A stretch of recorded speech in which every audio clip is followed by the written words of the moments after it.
ئەمە حکمت نییە لە قورئاندا بەزینە. پێغەمبەری خۆشەویستمان صلی الله عليه وسلم دەفەرمێت لە حەدیثێکی صحیحدا کە لە صحیح تەرغیبدا هاتووە بە ژمارە 1416 دەفەرمێت: من قرأ حرفا من كتاب الله فله به حسنة.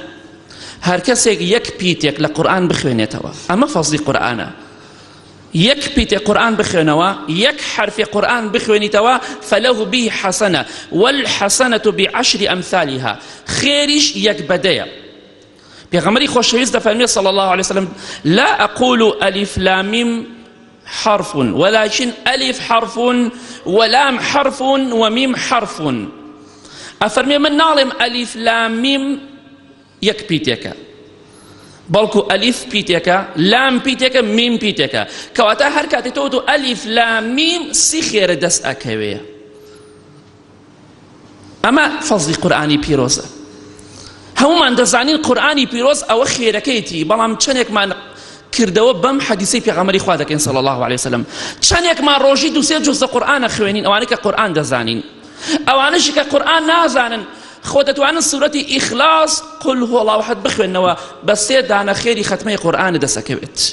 مەڵێ قورئان نازانم، مادەم سوورەتی ئیخلاص دەزانی، سێ جار ئەو سوورەتە پیرۆزە بخوێنە با خێری ختمەی قورئانە دەستکەوێ، 6 جار بخوێنە با خێری 2 ختمە دەستکەوێ.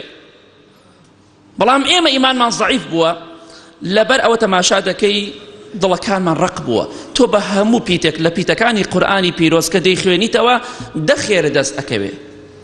ئەگە جوزێ قورئان بخوێنیتەوە هەزارەها چاکە دەست ئەکەوێ، بۆ لە دەست خۆتی ئەدەی. بۆ مانگی ڕەمەزان ئەهلی قورئانی 11 مانگەکەی تریش ئەهلی دنیای، ئەهلی نەفسی بە دوای نەفسەوە ڕائەکەی. ئێمە نەفسەکانمان زۆر خراپە. ئینە نەفسە لەئەمارەة بالسوء إلا ما رحم ربي.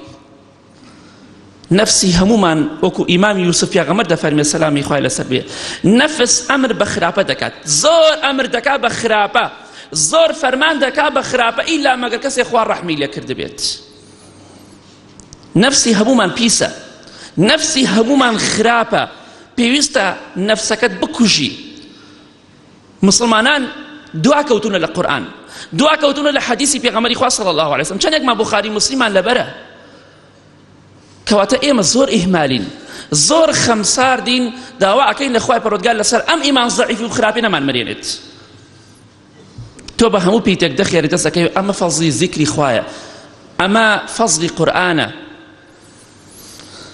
لە حەدیثێکی صحیحدا کە لە صحیح تەرغیبدا هاتووە بە ژمارە 1425 مامەسا و پێشەوای خۆشەویستی ئێمە پێغەمبەری خوا صلی الله عليه وسلم دەفەرمێت: یەجیء صاحب القورآن یوم القیامة.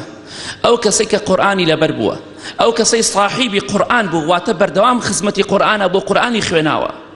صاحب القورئان بە دەرەجەیەک ئەو کەسە دەکرێتە قورئانی لەبەرە، و دووەمیش ئەو کەسەی زۆر لەگەڵ قورئانە ئاشنا بوو، قورئانی زۆر خوێناوە. ئەو کەسێک کە ئەهلی قورئان بوو بێت لە ڕۆژی قیامەت